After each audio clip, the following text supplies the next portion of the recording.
Voilà pour le crowdfunding.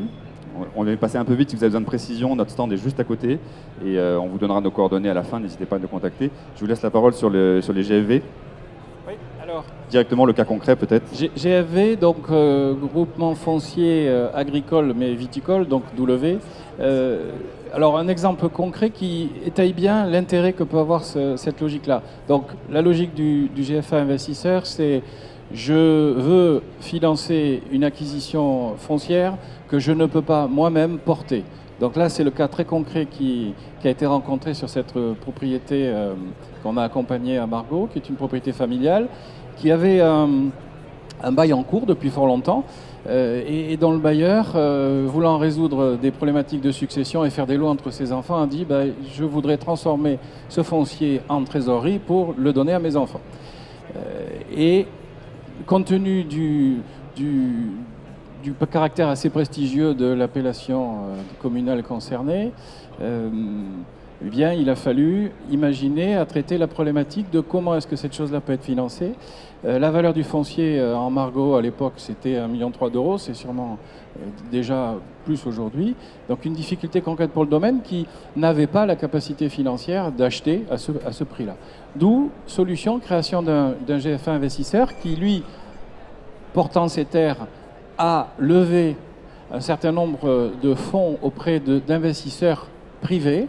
Alors, investisseurs privés, on a travaillé sur ce dossier avec un financier un peu spécialisé sur le sujet, la financière Saint-Vincent, donc qui concrètement a pu trouver des personnes physiques qui avaient en règle générale plutôt des patrimoines élevés, qui voulaient diversifier un petit peu leurs avoirs financiers, boursiers, d'assurance vie ou autres, et qui aussi voulaient bénéficier de quelques avantages fiscaux qui sont attachés aux parts de GFA, puisque à partir du moment où on est en dessous de 100 000 euros, on a une logique d'abattement de la valeur à la fois pour l'ISF à l'époque, pour l'IFI aujourd'hui et pour les éventuelles successions, des 3/4 de la valeur. Donc c'est vrai que c'est très important en termes de succession.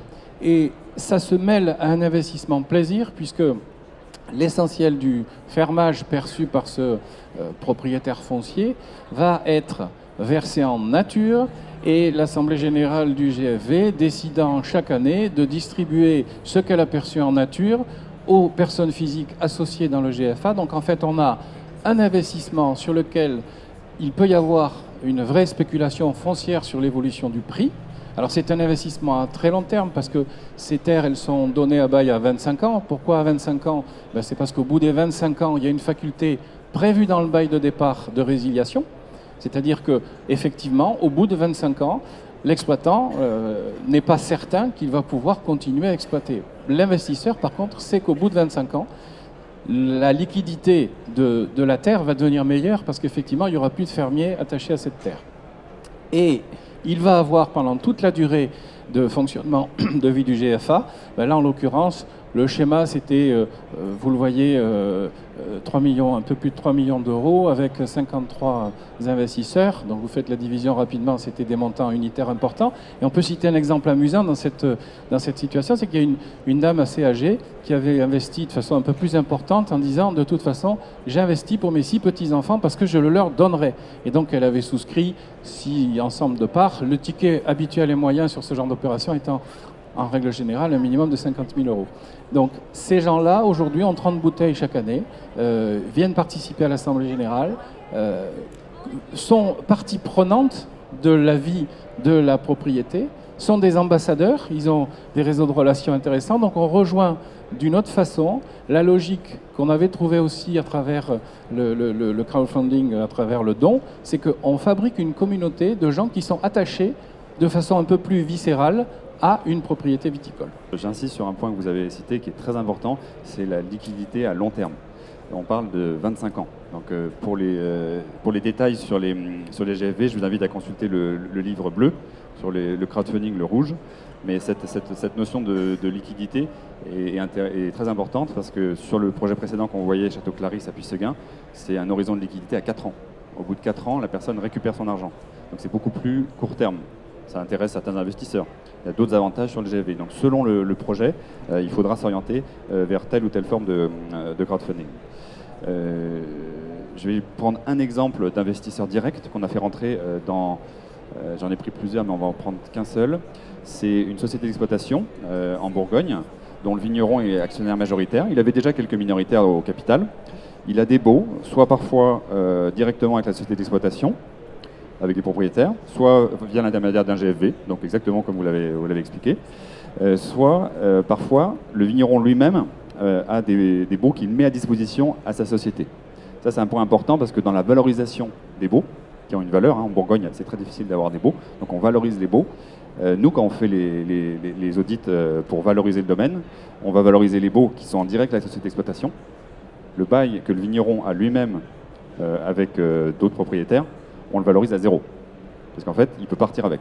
Donc la société n'a pas de valeur sur ses baux. C'est un petit détail qui est important. Nous, on fait très attention à ça, à défendre les intérêts des investisseurs. Comme vous l'avez dit, il faut que l'investisseur, à 25 ans, il récupère ces titres. Donc les baux à 18 ans, c'est bien pour les exploitants, mais c'est très mauvais pour les investisseurs. Donc, nous, on évite absolument, dans tous les GAV qu'on a fait, de faire des baux à 25 ans. On ne l'a jamais fait parce que c'est de l'emprisonnement forcé. Et le droit français est à cet égard-là très protecteur pour celui qui exploite, pour le fermier, alors que si on regarde en Europe, si on va en Allemagne par exemple, c'est exactement le phénomène inverse. Oui. Donc il faut faire attention parce qu'on peut essayer de coincer quelques investisseurs une fois, mais quand ils se rendront compte qu'ils sont coincés à vie, ils ne vont pas revenir. Alors que si on les fait venir sur des montages bien faits, propres, etc., respectueux de leur argent, et à ce moment-là, on pourra les faire revenir sur plusieurs dossiers. Et donc dans cette opération, on a fait rentrer quelques personnes à hauteur de 1,5 million d'euros en 2018 sur la société d'exploitation qui avait besoin en fait de restructurer tout son vignoble. Donc c'était pas tout le vignoble, mais une bonne partie. Il y avait 10 hectares. Et donc pendant 5 ans, il va faire que dépenser de l'argent. Arracher les vignes, laisser reposer, planter. Il va commencer à générer la rentabilité au bout de la 5-6e année. Et en plus, il avait en parallèle des prêts qui arrivaient à échéance dans 5 ans. Donc on s'est dit, c'est parfait. On fait un apport en capital dont il a besoin maintenant pour avoir un peu de sérénité, en fait, un vrai bol d'air pendant 5 ans. Il a l'argent qu'il peut dépenser pour payer les gens, les fournitures, etc. Et au bout de 6 ans, il va pouvoir commencer à générer un peu de rentabilité. Il aura apuré ses prêts et il pourra contracter un nouveau prêt pour racheter les titres. Donc là, encore une fois, on met en évidence l'importance de la liquidité. Si on fait rentrer des investisseurs, c'est assez facile aujourd'hui de faire rentrer des investisseurs. Il y a beaucoup d'argent disponible sur le marché. Il y a beaucoup d'argent, il faut le savoir. Hein. Et donc on trouve facilement des investisseurs. Mais il faut surtout, pour pouvoir les convaincre de mettre leur argent dans votre société, il faut s'assurer qu'ils puissent en sortir un jour. Donc nous, on travaille toujours sur la liquidité. Ce n'est pas des gens qui vont rester à vie menottés et dont vous allez abuser en fait, de l'argent. Donc c'est vraiment important de respecter un équilibre. Il faut que ce soit gagnant-gagnant, à la fois pour la propriété, qui a donc le souhait souvent de récupérer les titres qu'elle a cédés temporairement. Et les investisseurs, ils veulent récupérer leur argent. Parce qu'un bon investissement, en fait, on s'en rend compte quand on en sort. Quand on est dedans, on se dit c'est potentiellement un bon investissement. Et c'est une fois qu'on est sorti qu'on se dit c'était un bon investissement. Donc voilà, la notion d'équilibre entre les intérêts de la propriété et les intérêts de l'investisseur, c'est vraiment très important. Et nous, c'est notre rôle, on est intermédiaire au milieu, de veiller à ce que ce soit équilibré et juste, tout simplement. On va directement aller à la conclusion sur les différentes étapes. Tout simplement au début, la première étape, c'est déjà de définir son projet. Ça paraît un peu évident de dire ça, mais il faut chiffrer combien ça coûte et surtout combien ça va rapporter en plus. Voilà. Donc il faut tout de suite mettre des chiffres en face et essayer de se dire combien de temps ça va mettre à générer de l'argent, donc planifier. Ensuite, on va choisir le mode de financement. On en a vu quelques-uns très rapidement, mais assez tôt dans le projet, il va falloir choisir, j'ai besoin de 20 000 euros, je vais faire une campagne en crowdfunding simple, en don avec contrepartie. J'ai besoin de 10 millions d'euros, mais ce n'est pas la même chose, quoi. Voilà. Donc on choisit le mode de financement. Ensuite, on fait la levée de fonds. Il faut souvent beaucoup s'impliquer, hein. Surtout sur les petits montants, les petits projets. C'est pas magique, hein. C'est pas parce qu'on met en ligne sur un site internet avec des jolies photos que les gens vont se ruer dessus. En fait, il faut convaincre chaque personne de sortir l'argent de son porte-monnaie et de le mettre dans votre projet. Donc il faut souvent s'impliquer beaucoup pendant la levée de fonds. Ensuite, il faut réaliser le projet et il faut éviter partir en vacances ou faire autre chose avec le projet, avec l'argent qui a été levé, c'est important aussi de rendre des comptes. Il faut vraiment, c'est une notion de transparence. Il faut que les personnes qui vous ont confié l'argent sachent que ça a servi à ce qui était prévu et pas à autre chose. Voilà. Et ensuite, à la fin, il faut bien faire attention à la sortie, parce que si on travaille bien à la sortie, souvent les personnes auprès de qui on a tenu la promesse sont souvent prêts à se réengager, parce qu'ils ont confiance. Et donc, si vous leur dites, voilà, on avait prévu de vous racheter vos titres aujourd'hui, en 2023, on est en 2023, on vous rachète vos titres, on a d'autres projets. Si vous voulez, vous pouvez participer. Alors, on emmène tout le monde, parce qu'ils ont confiance déjà, ils sont déjà depuis 5 ans, ils ont récupéré leur argent, ils sont libres de venir ou pas. Et souvent, quand on est libre, on fait le choix de continuer. Voilà un petit peu les différentes étapes. Et je terminerai sur le fait de dire que, voilà, selon le montant, on va choisir différentes formes. Donc le don sur les petits montants, le prêt pour les montants intermédiaires de quelques dizaines à quelques centaines de milliers d'euros, l'investissement au capital, toujours en crowdfunding sur Internet, on peut aller jusqu'à 2,5 millions et mettre quelques co-investisseurs. Donc selon le type de projet, ça va être plus ou moins adapté. Effectivement, le don, ça ne va pas fonctionner pour le foncier parce que les montants sont trop faibles. Le prêt non plus. Par contre, l'investissement en capital peut être utilisé pour le foncier. Pour l'immatériel, tout fonctionne. Et en général, pour le matériel, le prêt, j'ai pas mis de plus parce que souvent, sur le matériel agricole, la banque prête à des taux assez compétitifs. Il faut savoir que sur le prêt en crowdfunding, les taux sont un peu plus élevés que ceux pratiqués par la banque dès lors qu'il y a des actifs tangibles sur lesquels la banque peut prendre des garanties. Et donc ça, c'est le périmètre crowdfunding. En dehors de ce périmètre crowdfunding, donc le financement participatif sur Internet, on a aussi les GFV dont on a parlé, alors là, pour le coup qui sont 100% adaptés pour le foncier et uniquement le foncier. Je rappelle que le F de GFV c'est foncier, donc c'est vraiment pour le foncier, ça tombe sous le sens, mais il faut quand même le rappeler. En parallèle de ça, il ne faut pas oublier que la dette bancaire, et l'argent est pas cher en ce moment, donc il faut en profiter. Alors, ça ne marche pas pour tous les projets, mais dans tous les projets, nous on mélange de la dette, puisque l'argent est pas cher. Les banques sont souvent maintenant un peu plus disposées à prêter dès lors que le projet est solide. Et en complément de ça, on peut aussi avoir sur des projets de plus grande ampleur des investisseurs institutionnels, qui peuvent être des compagnies d'assurance, des fonds d'investissement, et parfois des investisseurs stratégiques. Ça peut être des acteurs de la filière, qui sont soit des distributeurs, soit des metteurs en marché, qui peuvent avoir la volonté de s'investir en amont pour garantir leur sourcing, par exemple. Donc ça aussi, on peut orchestrer tout ça. Et en conclusion, vous oubliez d'ajouter quelque chose ? Simplement, on le lit en ligne, ce tableau, on peut aussi le lire verticalement et combiner les diverses modalités parce qu'effectivement, elles cèdent les unes les autres. Le don est assimilé par le banquier à un apport en fonds propres. Donc on a comme ça toute une logique où on peut empiler les étages. C'est vrai, c'est une belle remarque, merci. Effectivement, et on va le prendre dans l'autre sens justement en prenant des exemples. Alors si on est sur un petit montant de 30 000 euros pour un achat de matériel, on peut le faire 100% en crowdfunding. On va avoir 100 personnes qui ont du coup chacun mis environ 300 euros. Ça fonctionne. Et là-dessus, on peut imaginer de se passer de la banque sur le financement de ce matériel qui est 30 000 euros. Mais souvent dans ce projet-là, il y a d'autres choses à financer. Et là, ce sera la banque qui interviendra. Mais le fait de venir voir la banque et de dire j'ai fédéré 100 personnes qui ont mis chacun 300 euros, c'est pas des grosses sommes, mais au total c'est 30 000 euros. Ils ont apporté de l'argent, ils ont confiance, ils ont envie d'accompagner le domaine sur le long terme. Et du coup, ça va rassurer le banquier. Parce qu'il va se dire, il y a quand même des gens qui sont prêts à faire ça. Donc ça veut dire que le domaine va être capable probablement de le vendre. Et donc il va accorder un prêt souvent plus facilement. Ensuite, sur des projets plus importants, là on avait la construction d'un chai. Il y avait environ 600 000 euros de budget. Et on a fait intervenir, j'ai arrondi les chiffres pour que ce soit plus simple à lire, mais 200 000 euros de subvention, un prêt bancaire à hauteur de 200 000 euros. Et on a fait venir, sous la modalité de prêt avec intérêt en 20, une centaine de personnes qui ont mis 2 000 euros chacun en moyenne. Et donc au total, 200 000 euros levés en financement participatif. Donc là vraiment, on est dans l'illustration typique d'un montage avec 3 formes de financement, on va dire plus traditionnelles ici, et alternatives, puisque c'est le sujet de la conférence, en haut. Dernier exemple, sur un projet un peu plus important encore, où c'était dans le cas d'une reprise de propriété. on a eu, le porteur de projet avait un apport personnel pour différentes raisons. Il avait cédé une entreprise avant. Il était capable d'amener 500 000 euros. C'était lui d'ailleurs et sa famille. Il a pris un prêt pour 1 million d'euros.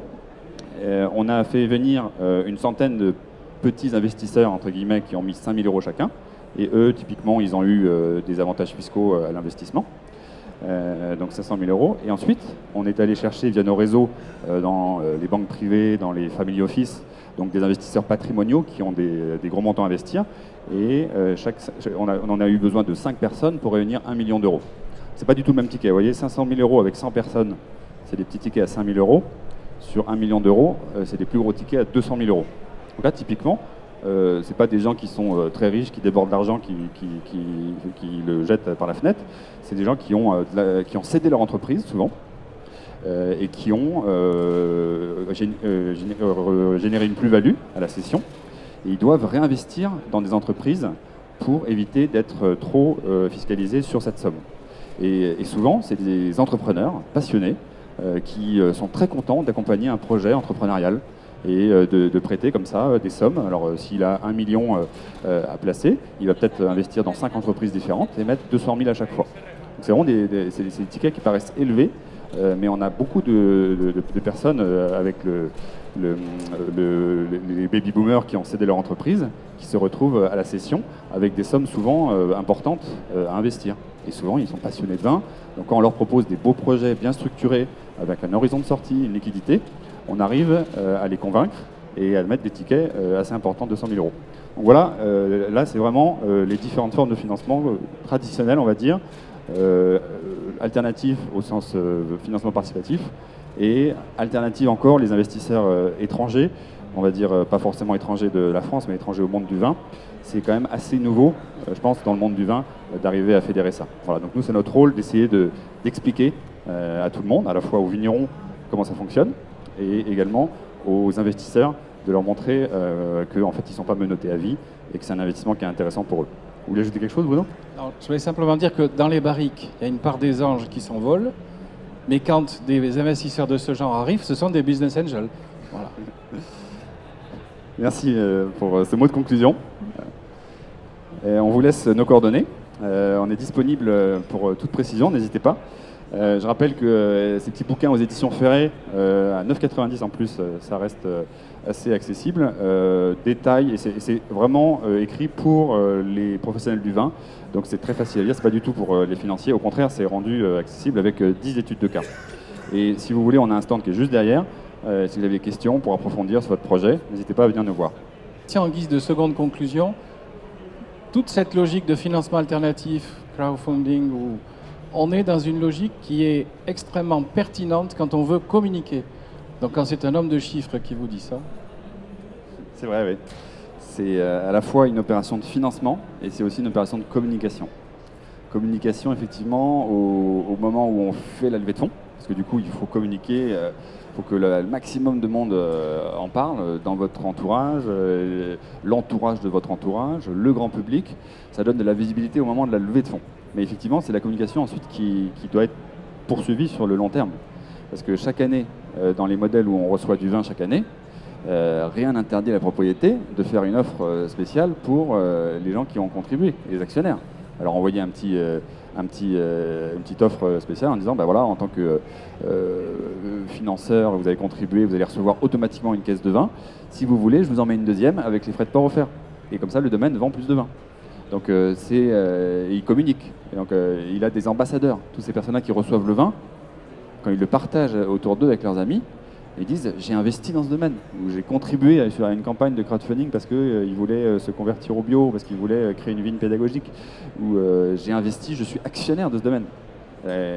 Donc en fait, quand ils le partagent, ce sont vraiment de véritables ambassadeurs, et ça en fait, alors ça ne va pas être des commerciaux qui vont vous vendre des palettes et des palettes, mais parfois ça peut, mis bout à bout, représenter des centaines et des centaines de caisses, quoi. Donc voilà, effectivement, c'est des opérations de financement qui, je ne vais pas dire contrairement à la banque, mais la banque en général finance, mais elle n'aide pas forcément à communiquer ou à commercialiser le vin. Là, en fait, où à la fois vous pouvez adresser le sujet du financement, et également travailler votre communication et votre commercial. C'était une précision importante. Merci de l'avoir fait, Bruno. Donc, n'hésitez pas, si vous avez des questions peut-être plus personnelles sur un projet que vous ne voulez pas forcément partager là en public, n'hésitez pas à venir vous voir, on est juste derrière ici, Wine Funding. Voilà. Merci de votre attention, à bientôt, au revoir. Merci.